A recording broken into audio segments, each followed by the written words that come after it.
Now today I'm very, very excited because we've got a good one. I mean, I'm always excited to film ASMR videos, don't get me wrong, but today's video is a good one. As you can tell by the title, we are kicking off our conspiracy theories series. Now, I've already done a football conspiracy theories video, and that will return. But we're branching out into the black hole, the deep hole of conspiracy theories. There are so many to choose from. And today, as you can tell by the title again, we're starting with the moon landing, the 1969 moon landing. So yeah, if conspiracy theories do interest you, hit the subscribe button, why not? If you hate the content, you can always unsubscribe. It's free, it doesn't cost you anything. But yeah, there's going to be plenty of conspiracy theory videos coming to the channel. So, I'll start by sort of prefixing that I'm not necessarily going to give my opinion. I kind of will, but I'm not going to say whether I think, oh yeah, this is definitely true, that kind of thing. I don't want to incriminate myself. Or, you know, with this instance, I don't want Neil Armstrong and Buzz Aldrin coming after me. So yeah, I have pages and pages of notes here. So if you see me, look there, that's why. And I've gone back to my soft-spoken voice for today. It's kind of a croaky whisper, really, but honestly, it's the best I can do. So you're gonna have to put up with it, okay? Okay, I think that's all I had to say intro-wise. So without further ado, let's get into those conspiracy theories. So to begin, I will provide the background and key facts to the 1969 moon landing. So, in May 1961, President F. Kennedy addresses Congress, stating the following, and I'll have to read this directly as it's a quote. First, I believe that this nation should commit itself to achieving the goal, before this decade is out, of landing a man on the moon and returning him safely to the Earth. No single space project in this period will be more impressive to mankind or more important for the long-range exploration of space, and none will be so difficult or expensive to accomplish. So that's a direct quote from Kennedy in 1961. Now, in November 1962, a year later, Kennedy tells NASA Administrator James Webb that this is, whether we like it or not, a race. Everything we do ought to be tied to getting to the moon before the Russians. So these two things I've highlighted them for a reason, and we'll be coming back to them a bit later. So, in July 16th, 1969, at 9:32 a.m., Apollo 11 lifts off from Pad A, Launch Complex 39, at the Kennedy Space Center in Florida. The Apollo 11 spacecraft consisted of the command module, which was called Columbia, and the lunar module, which was called the Eagle. And there was Neil Armstrong, very famous name, who was the commander, Buzz Aldrin, who was the lunar module pilot, and Michael Collins, who was the command module pilot. They made up the crew. Now, the crew travelled 240,000 miles from Earth to the moon in around 76 hours. Now, on July 20th, 1969, that means, Armstrong and Aldrin in the lunar module Eagle separate from the command module. Collins remains on board the Columbia orbiting the moon. And it's at 4:17 p.m. that the Eagle lands. And it's at 10:56 p.m. I'm saying a lot of times here, but it's cool facts, I guess. At 10:56 p.m. is where Neil Armstrong says that famous quote, "That's one small step for man, one giant leap for mankind," as he becomes the first human to step foot on the moon.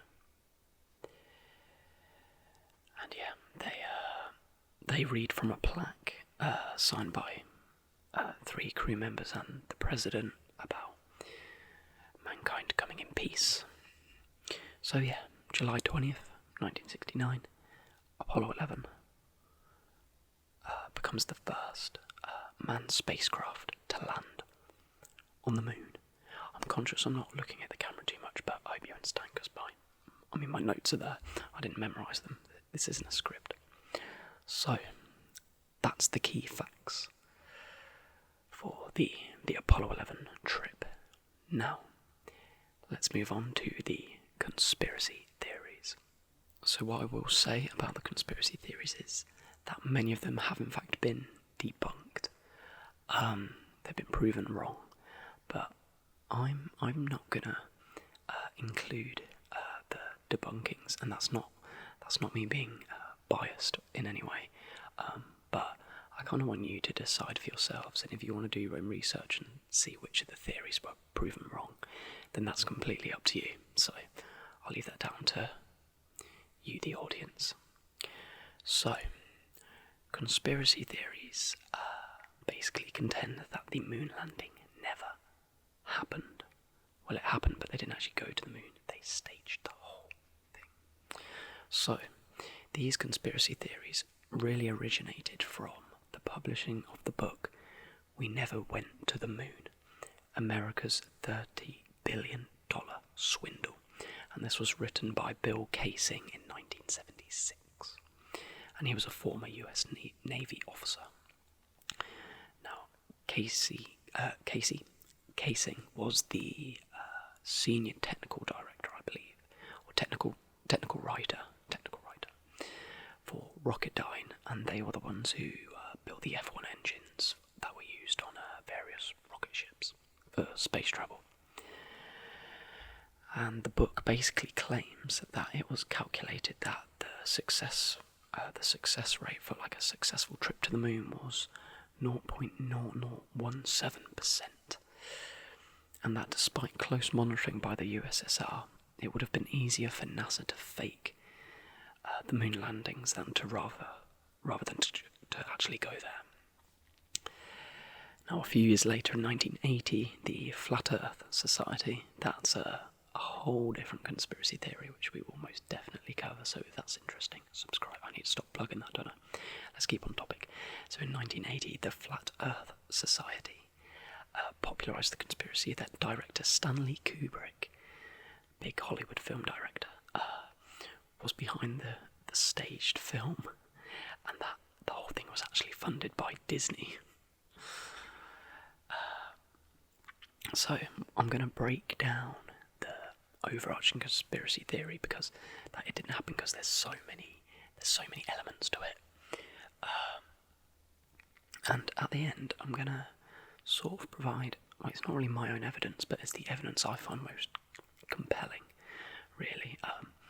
Being a sort of, I call myself a historian. I did a history degree, doesn't make me a historian. But anyway, yeah, I'm going to do that at the end. So, there are a number of things that conspiracy theorists draw on to argue that the moon landings were in fact fake. Let's begin with number 1, the photographs and film taken on the moon. So, in some photos, as you see here, the crosshairs apparently appear to be behind objects. The cameras were fitted with a Rousseau plate, which is a clear glass plate with a reticle etched on, making it impossible for any photographed object to appear in front of the grid. So conspiracists often use this as evidence to suggest that objects were pasted over the photographs, and hence obscure the reticle. In addition, sometimes the crosshairs are sometimes rotated or in the wrong place, and they also claim that the quality of the photographs for the time was ridiculously high, like too high for the time and for the conditions on the moon.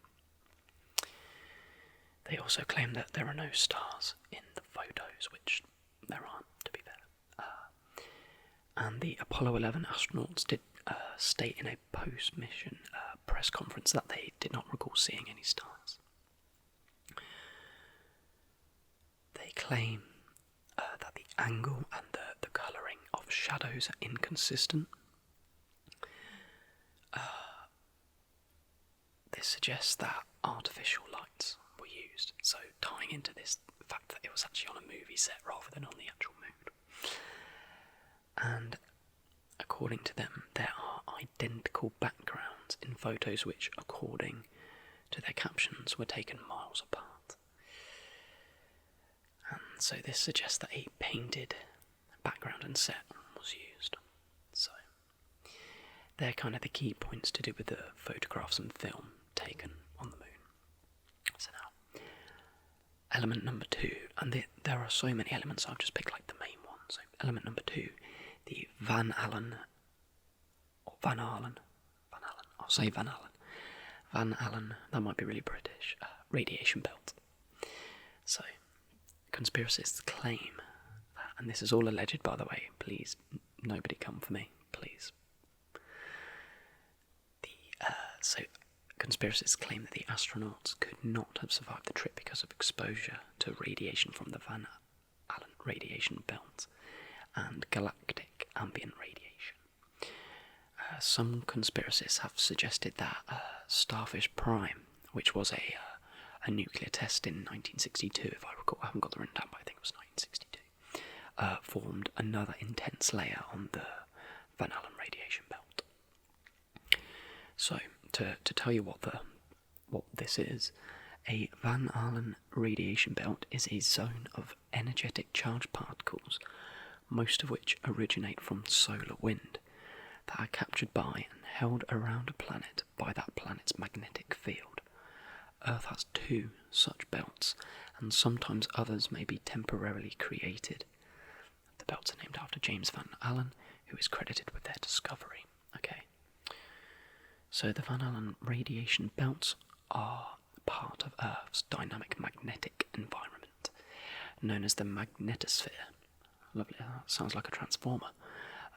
During periods of intense space weather, the density and energy of radiation belt particles can increase and pose a danger to astronauts, spacecraft, and even technologies on the ground.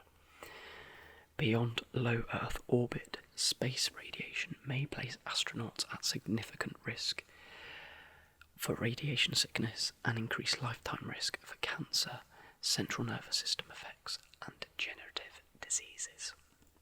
So that's what the Van Allen radiation belt is, and conspiracists basically say, nah, there's no way that astronauts could have gone through that and survived and ended up being fine.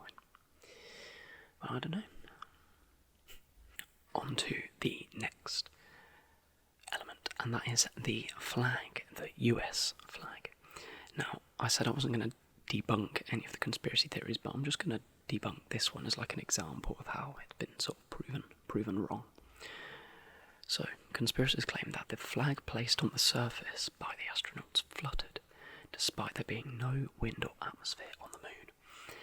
This suggests that it was filmed on Earth and a breeze caused the flag to flutter. Now, Sibrel, who was a conspiracy theorist, I believe, claimed that it may have been caused by indoor fans used to cool the astronauts, since their spacesuit cooling systems would have been too heavy on Earth. So they had these apparent aircon systems keeping the astronauts from getting too sweaty in their suits. So I will actually debunk this one, as this is just a small argument. So the flag was actually fastened to a sort of L rod shape. So the Americans thought of this. They knew there wasn't going to be any wind on the moon, but they wanted the American flag to appear as if it was flying proudly, marking this momentous occasion. So the flag only seemed to flutter when the astronauts were moving it into position, without air drag. These movements caused the free corner of the flag to swing like a pendulum. For some time, flag looks rippled in these pictures because of how it was folded during storage during the flight.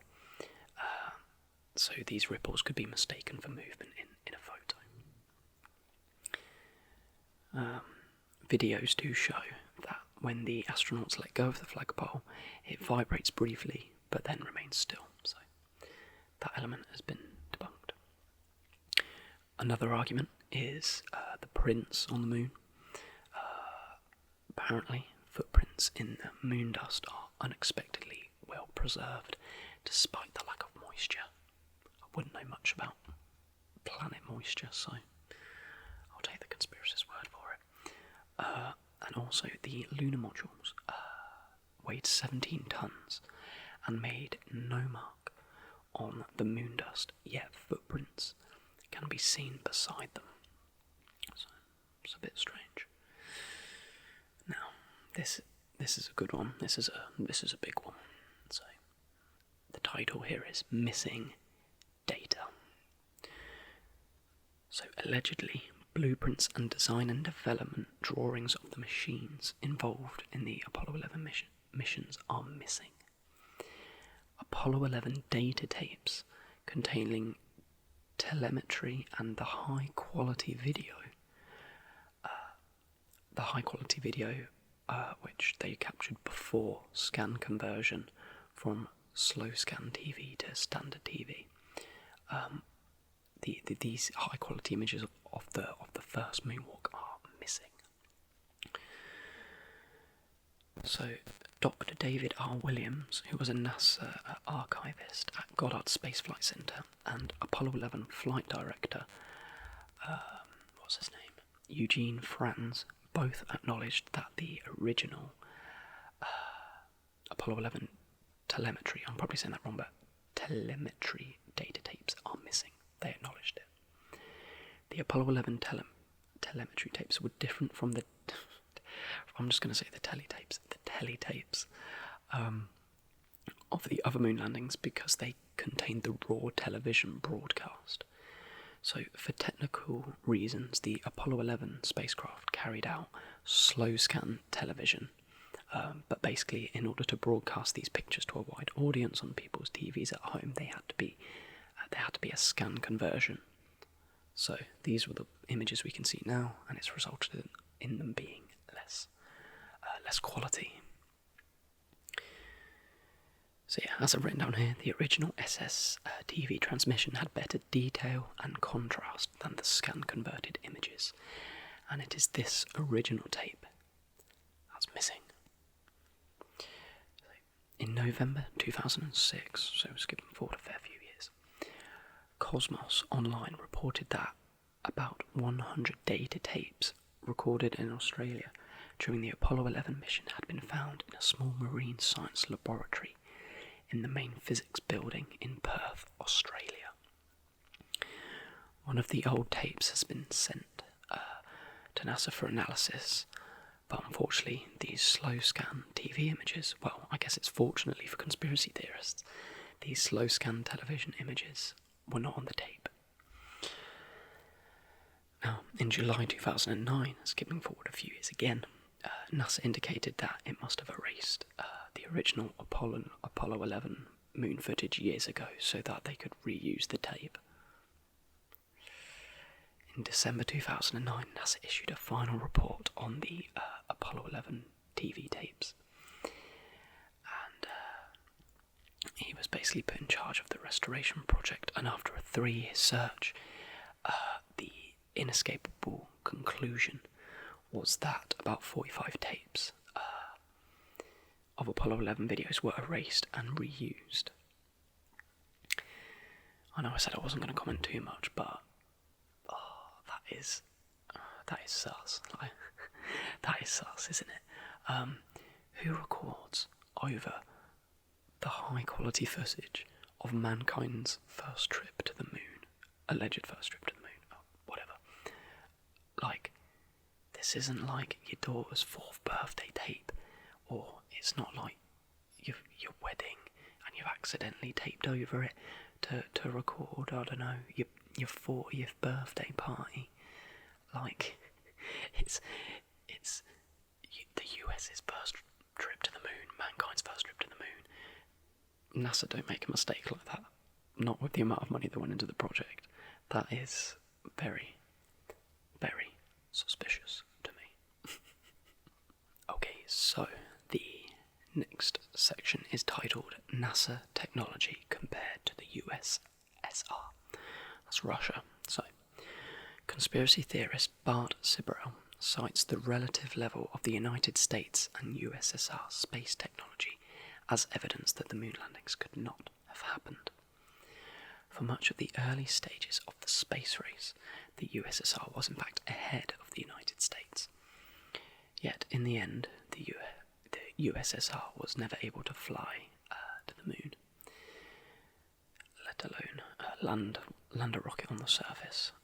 It's argued that because the USSR was unable to do this, the US should, in theory, also been unable to do this as well. So, for example, he claims that during the Apollo program, the USSR had 5 times more crewed hours in space than the United States, and notes that the USSR was the first to achieve many of the early sort of milestones and breakthroughs to do with space. They had the first artificial satellite in orbit in 1957, Sputnik 1, the first living creature in orbit, a dog named Laika, that was in November 1957.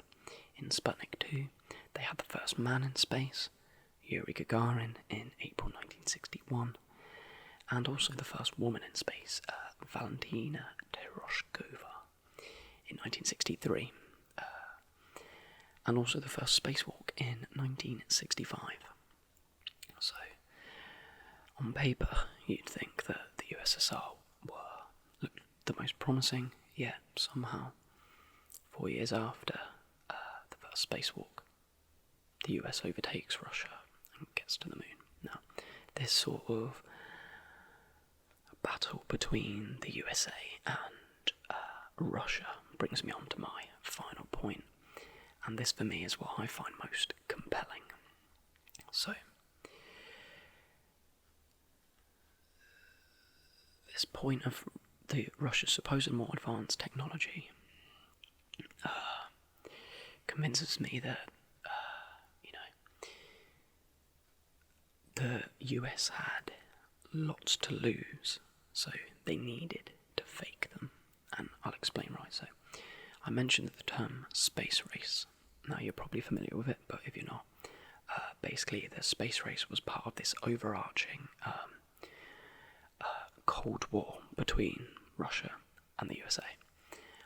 And this was just a period of political tension with very little to no actual bullets fired, hence the term Cold War. And it was from around 1947 to the early 1990s. So as I said, hardly any weapons were used. The Cold War was just waged on sort of political, economic, and especially propaganda fronts. So a very intense stage of the Cold War was in 1958 to 1962. The US and the Soviet Union began developing intercontinental ballistic missiles, and in 1962 the Soviets began secretly installing missiles in Cuba that could be used to launch nuclear attacks on US cities. And this is what sparked the Cuban Missile Crisis in 1962. And this was a confrontation that brought the two superpowers to the brink of war before an agreement was eventually reached to withdraw these missiles. So this sort of illustrates the ongoing competition and rivalry between the two countries, feeding into the idea that it was vital that the US won the space race. So, on the note of war, so we have Cold War, but on the note of war elements, the US was actually waging at the same time a physical war in Vietnam. Now, as I mentioned earlier, I did do a university degree in history. Oh, look at me. and the Vietnam War was actually my dissertation subject. It was my special subject, so I studied it for a whole year, basically, so I like to think I know a fair bit about it, although, I kind of forgotten elements, but anyway. I will most definitely do a dedicated video on the Vietnam War. I'm going to do some history ramble, history lesson type videos. And the Vietnam War is such a fascinating subject, it's so interesting, so I'll definitely be doing that in the future. Anyways, the key thing here to note is that by 1969, the war in Vietnam was immensely unpopular with the American people. With many people not even fully understanding why they were even in Vietnam in the first place.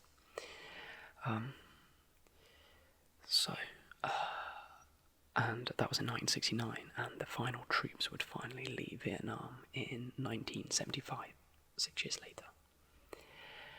So, many believe that the moon landing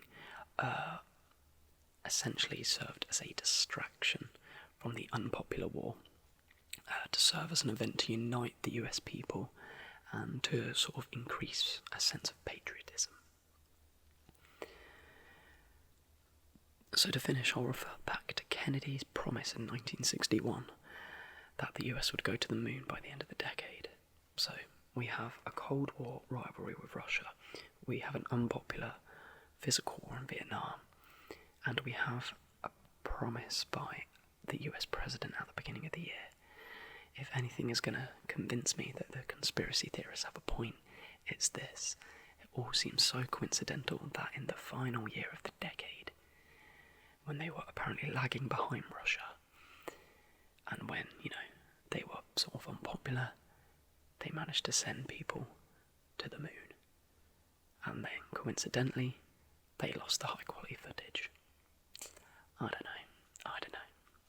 As I say, a lot of these have been debunked, and I'm just, this is just for entertainment purposes, but I think it's been quite educational as well. But, yeah, make your own minds up, do your research, and all of that jazz. So, yeah, that is my conclusion. Did the moon landings really happen? Who knows? Well, the astronauts know if it did happen, and I think there was a case of a reporter. A reporter was prying on Buzz Aldrin, saying, "Oh, what? The moon landings didn't happen, did they?" And I think he just punched them square in the face. Allegedly, I'm not sure, but I did hear that.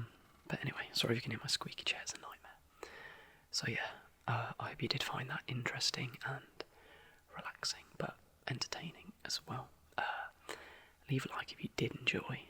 As I said, there will be plenty more conspiracy theories coming to the channel, because they're wacky, but they're so interesting to me. I love doing the research, and I love seeing all the different points of view and stuff, so I'm not really sure what conspiracy theory to cover next. It will probably be in a few weeks' time, but if you're really engaged, comment down below what conspiracy theory you'd like me to do. I know there's loads of conspiracy theories about 9/11, but that's a really sensitive subject, and I don't know if it's very sort of ASMR appropriate, but let me know down below in the comments, please do. So yeah, leave a like if you enjoy, guys, subscribe if you are new, and I will see you in a few days with a new video. Take care, guys.